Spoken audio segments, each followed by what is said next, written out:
Open it. Tiptoe, is that what you're trying to say? Cheeky. We've been putting this off, haven't we, really? A little bit, yeah. Yeah. Are you nervous? No. Aren't you? I am. I'm afraid of what's going to come out my mouth. Okay. Well, you can edit it, so... Yeah. What's going to change in the next 10 years if we don't I change? don't think it was too bad, but... Well, no, because there wasn't anything wrong with you. And we said, oh, let's buy a little... I think we saw a property for about €30,000 in the middle of a little village, yeah. on top of quite a high hill. Our income had stopped. No, we didn't have an income anymore, so it was a real sense of urgency to go, okay, we've got to make this happen as soon as possible. We were looking for a farm, weren't we, at first? Yeah. So a farm with land, 20 acres, 30 acres, that's what we had in our minds. Never, ever did it cross our mind to look at chateaus. Ever.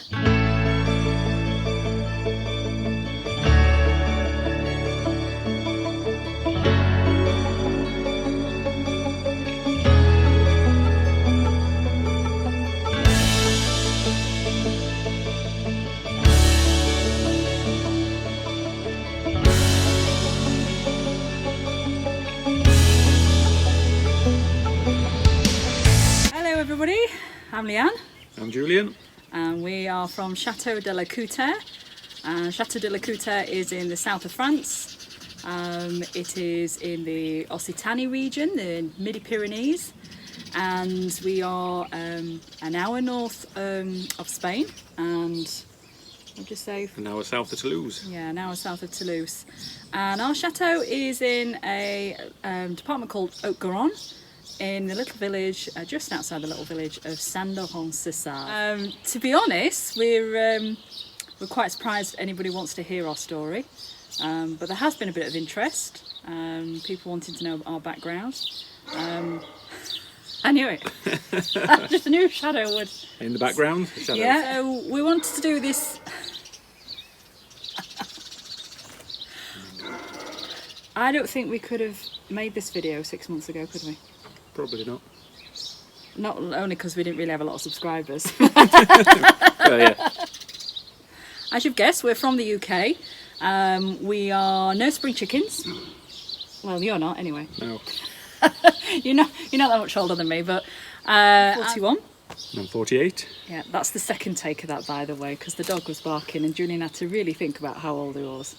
No, I wasn't actually. I was being interrupted by the dog. And Oh, right, okay. I know how old I am. All right, I'll let you. We've got 3 children together, and I've got another 2 sons who are in England. we met about 15 years ago, and we're both from Yorkshire. Yep. And we actually met through internet dating, didn't we? Yep. Yeah, all those years ago, when it wasn't that fashionable, was it really? It was still... No, I think it was just starting to gain some steam. Yeah, and so I know my friends were a bit like, what are you doing? You know, aren't you worried? Aren't you scared? And, you know, it's thought it was still a bit strange. We think fate, really, don't we? I think so, yeah. Yeah. Do you want to tell a story? You know how fate takes a hand in things. Yeah, it does. It does.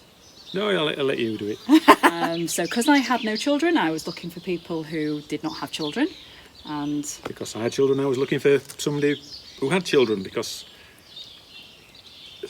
it can be difficult yeah, when you've already got children, Yeah. if someone hasn't got children, to comprehend the implications and the challenges challenges that it brings. So of being involved still in other people's lives and the family aspect around it and everything, which I learnt along the way.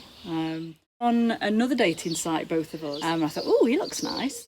But I was a bit stingy because I was getting a lot of messages at the time. As women always get so many more messages than the men, don't they? They say bring the women to the dating sites, and then the men will follow. That's the kind of business plan. Okay. And so I'd not paid to go on this site. I think it's only something like really cheap, like £5 a month or something. What I could do on this dating site was just wink. So I kept winking at you. Just like a nudge, not just a prompt on the computer. So it wasn't like a proper wink. hello. Yeah, hello. Hello. It was more like a Yeah. nudge, Yeah. a nudge, a computer nudge. Yeah, it's all like ding, ding, or so-and-so sent you a wink. Yeah. So it's like the early emojis Yeah. or whatever, wasn't it, really? Oh, it's another one. Well, you messaged me, didn't you? Yeah. And then, but you didn't put your telephone number or anything. And so I was like, yeah, I want to chat to you, but all I can do is wink. So I winked again. And then you messaged me again, and I was like, oh, this guy really isn't getting it. And Might have understood it better if you did it in Morse code. yeah, but at the end of the day, I thought you'd get the message and send me a telephone number or something. Anyway, cut a long story short, I lost patience, and I just thought, oh, do you know what? Fine, whatever. And out the corner of my eye, I saw a face, and I thought, I know. And I thought, I know that person. I'm sure I've seen him somewhere before. But when I stopped contacting you or stopped winking at you on that site, what did you say? Oh, I pointed at the screen and said, I'll meet you one day. Yeah, you knew, didn't you? You just said, I'm going to meet you one day. And that was it. Didn't try to find me or anything after that, did you? It was just like... No, just I'm gonna... left it at that. Yeah, like I did. 5 months later, I see this picture. And then I realised, as I was reading where you were from, I thought, oh my gosh, it's that guy. It's that guy who just didn't get what I was trying to say. Look, give me a telephone number or something. So I messaged you, didn't I? Mm-hmm. And then you were right. You thought, aha, there goes the universe. I knew I was going to meet you one day. I was 26 and you were 32. Yeah. And we had nothing, did we, really? We had no assets. We came up with an idea, or I came up with an idea initially. We lived in a little village called Tickhill in South Yorkshire, in a little rented cottage. We started a magazine business, a graphic design and magazine company. It took off almost straight away. Yeah, moved to Mercedes in Doncaster then to be close. In 6 months of joining there, I had to hand in my notice because you got too busy. Yeah. So we started off a magazine for one town called Retford, and that was called Retford Life. And then 4 months after starting that, we then did another one called Gainsborough Life, and we just carried on. And we ended up with 5 magazines for 5 separate towns. Alongside that, we ran and had a graphic design company as well. We put everything we had into the business, we built it up, and we had a fantastic team. We were just really running to try and catch up with it most of the time. We're certainly for the first sort of 5-6 years. In between that time, we had our first daughter, Holly, who's now 11. It wasn't how I wanted to become a parent, but we were building something. We were still on an exciting journey. When we met, we were in debt, weren't we? Yeah. We were substantially in debt. We cleared our debts, and then basically to buy in, at the time, what ultimately was our dream house, wasn't it? I'm just remembering now. In reality, there was so much wrong with the house. Gradually what happened is, bit by bit, we took the house apart, and we did the whole thing, didn't we? Yeah, took off all the render. Yeah, so we realised there was a problem in the kitchen with the breathability of the kitchen. And so we dug down 1 metre into the floors. We reinstated all breathable limecrete floors. That was a journey that was supposed to take maybe 4 months, and it took us 5.5 years. 5.5 years. So we went down this rabbit hole of renovation, and it wasn't a renovation where we sat down and we said, okay, we're going to do the whole house. This is the order that we're going to do it in. These are the steps. This is the budget. This is the time scale. What happened was we went from one problem to the next. And it was just fighting fires constantly. But in the end, we learned a lot about renovation. We didn't do it ourselves, which, no chance, no time. And then we were living in this chaos. So there was literally nowhere to escape to, was there? No. It was a really hard time. I kind of almost wish we'd done the caravan thing or something, or and you're actually having lived in a caravan for 6 weeks at a time. Perhaps not, but it was hard. It was tough. Me project managing, and I don't know if you know anything about sort of like the publishing and magazine business, but you're always running to deadline, aren't you? Always on deadlines. So our life became working 2 weekends, plus all the other hours, and all the nights for sort of 7 to 9 nights in a month, then 2 working weekends, then we'd have sort of like 2 weeks where we worked just normal hours, and in the evenings you'd just be absolutely so fatigued just trying to recover, and then you'd do it all again. And we did that for 13 years. We first met, you didn't want children, really, any more children, did you? Nope. That's another story we won't go into, but you'd had your fingers burnt with your other relationships, and I kind of ignored that fact, because I just thought, nah, surely not. And it did nearly break us up at one point, didn't it? We came to a crux, and I had to just have a lot of faith that we were going to sort of, I was going to maybe persuade you or not, but I don't know. Anyway, I did. We had Holly. We were blessed with Holly. I said, let's have another child. We decided to consult specialists, and it turned out that I had an issue, a fertility issue, and I had the fertility at 35. I had the fertility of someone in her 50s. Went through IVF, which was interesting. Daily jabs for me, and I don't think it was too bad, but well, no, because there wasn't anything wrong with you. You're not the one who had to have daily injections, did you? No. Although you were good and you gave the injections to me, because I had to have the maximum highest dose of these drugs you could have, and it seemed as if every stage we were hitting a brick wall with it, but then we somehow got through to the next stage. You've won. you do have some eggs, and then I was like, okay, yeah, well, you didn't have so many, did you, really? No. Compared to... No, there was a threshold, and they wouldn't actually put you through to the next stage. And I think we pushed through with 8. Could be the last chance. I was reading and consuming everything I could about couples on their IVF journey, and one of the things that I read was that acupuncture could really help. And I told the consultants what they were doing and said, oh yeah, and anecdotally we have had other people had similar results. Which kind of made me think, why couldn't you have suggested that? But they're not helpful. Yeah, sort of like well-being, medical. It's just they just don't combine sometimes, do they? No. No. In the conversation of, you remember? How many do you want to put in? How many do you want to put in? And we recommend we put in 1. Yeah, 5 good eggs, and they said, how many do you want to put back? And we were like, oh, let's do 2. And it'll double our chances, kind of thing, which it doesn't. How many do you want to put back? We recommend you put back 1. And you said, no, I want to increase the chances. I will have 2 put in. Yeah, and they did really even up to the point where we were about to actually have them put back in. The nurse or the doctors who were right then and there, weren't they? They said, look, I know you're on 2, but we really strong. I says, no, we've had this conversation. I've read up all about it. It's going to increase the chances 25%. This is like the last chance. And they're like, there's a strong likelihood that you could have twins, And we were like, no, it's like it was like 25% chance. Even if you got pregnant, there was then still a 25% chance out of that chance of getting pregnant, which I think was not even 50%. It was. I mean, what about that? What happened when we took when we had the eggs put back when we were in the theatre? They put the eggs on the monitor, don't they? Yeah.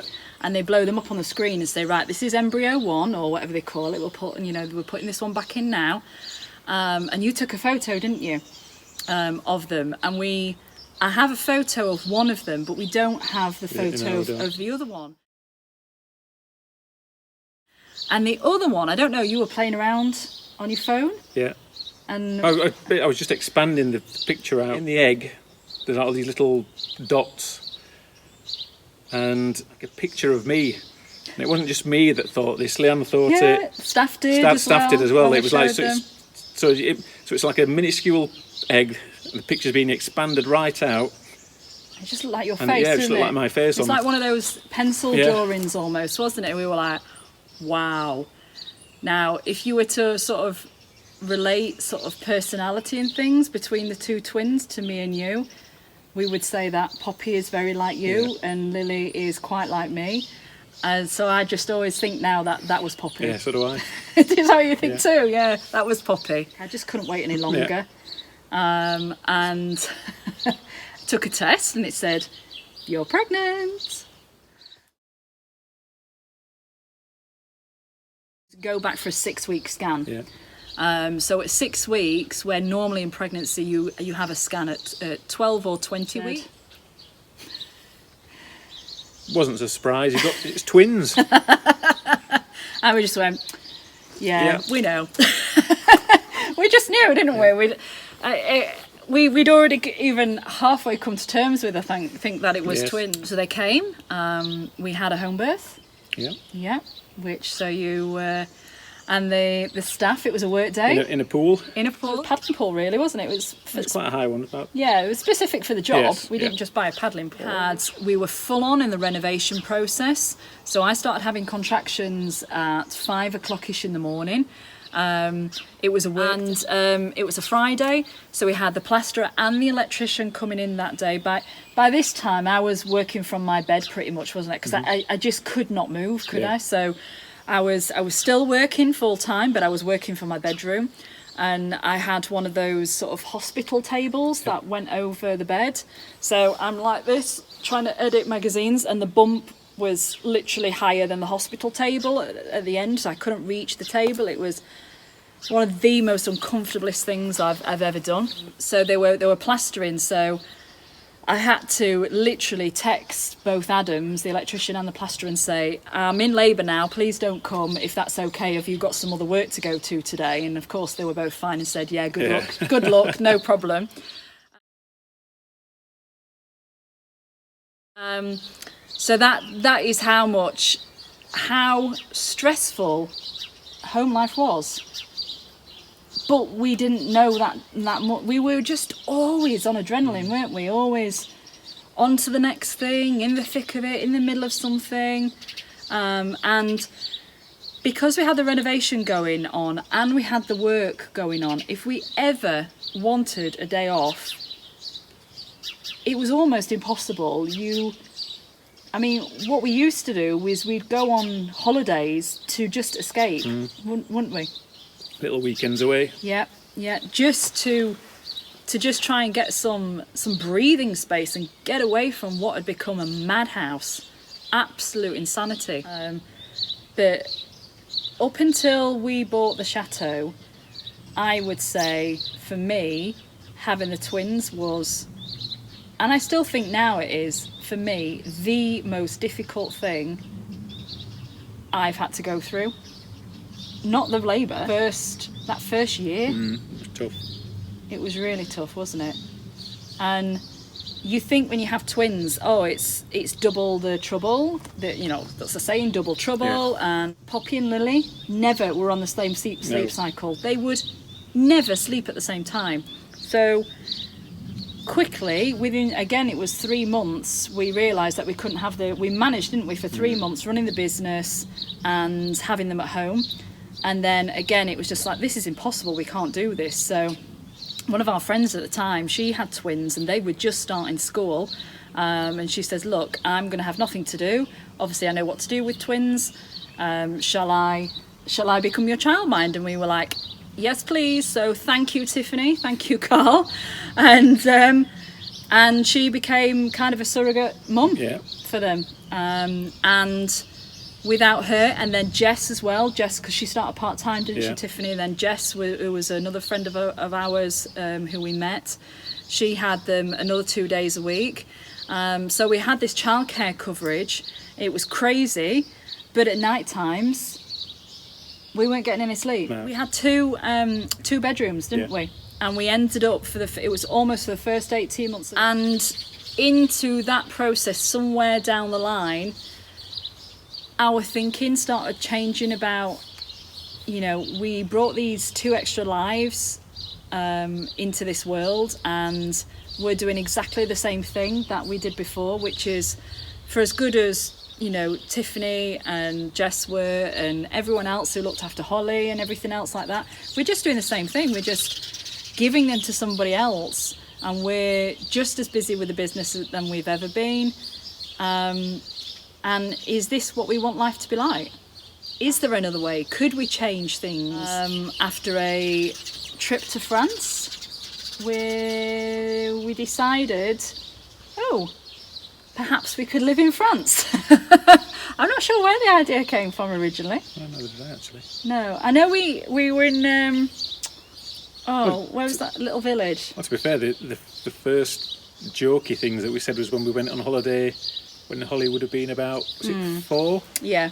And we said, let's buy a little, I think we saw a property for about 30,000 euros in the middle of a little village, on top of quite a high hill. And I don't know if that sowed the seeds a little bit there. It might have done. And we at home, we had our polytunnel. So we had our 48-foot polytunnel. We were into growing veg. We had our chickens. Just never enough time. So, we'd make a really good start, and then the following week we'd be out there watering, doing different things, and then the next 2 weeks it had just got all into chaos. We kind of like a few days a month, or not even part-time, just scratching the surface of the kind of life that we thought we wanted. And we'd spend a day outside together, and he'd be like, oh, this has been brilliant, this is just so good. And then we go back in the office and everything would go back to normal. So, and there's a saying, it's a philosopher called Jim Rohn, who's passed away now, and he used to say, for things to change, you have to change. So for things to change, you have to change. What's going to change in the next 10 years if we don't change? What's going to be our path in the next 10 years? And we didn't even know if the magazine's business was still going to be surviving, because media's changing so fast nowadays. It's all digital. We were already coming up against stumbling blocks.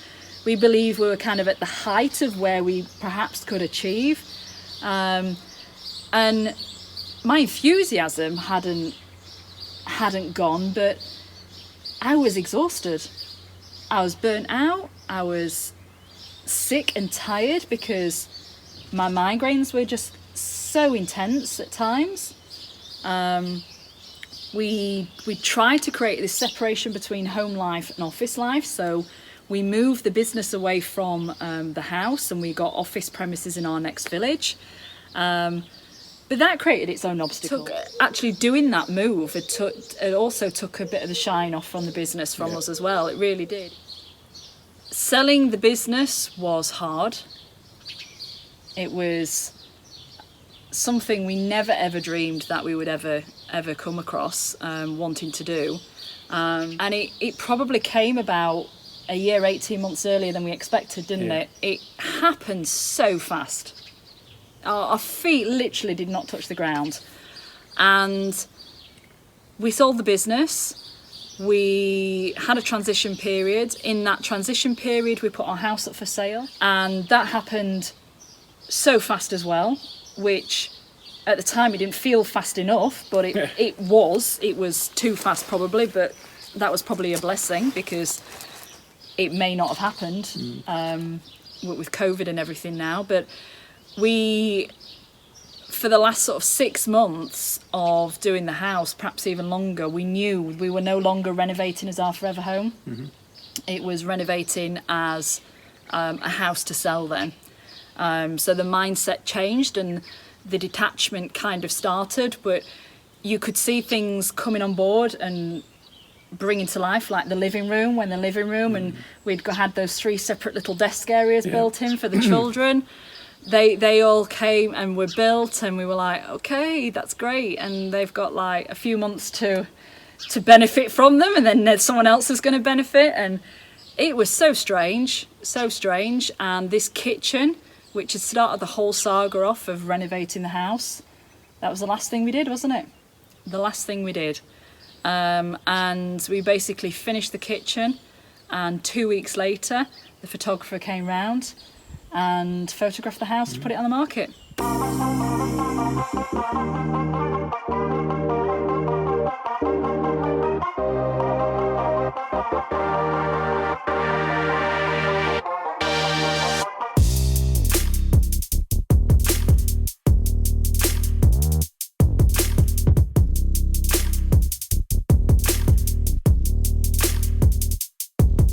We had decided we wanted to move to France, but we had no idea where.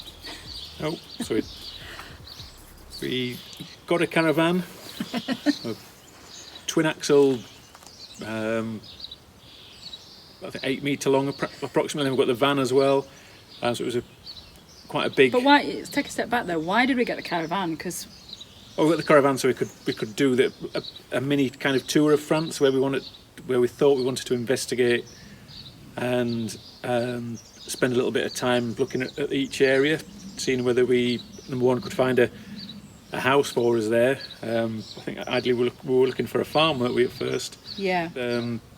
So a farm with land, 20 acres, 30 acres, that's what we had in our mind. It was a challenge, but we had this vision in sight that we wanted to downsize the property, because our property in the UK that we renovated was about 500 metres square metres, and we wanted something a bit smaller here but with a lot more land, and that was what we were looking for. And we were looking kind of in all sorts of different places. We looked at campsites.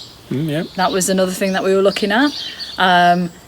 Never ever did it cross our mind to look at chateaus, ever, because we would watch Escapetothechateau and at that point, after a few series, we knew then at that point we wanted to move to France, and we were chuckling to ourselves at people on there, not at them, but we'd gone through this massive renovation process and we just thought, oh gosh, bonkers, we're not doing that again. Our income had stopped.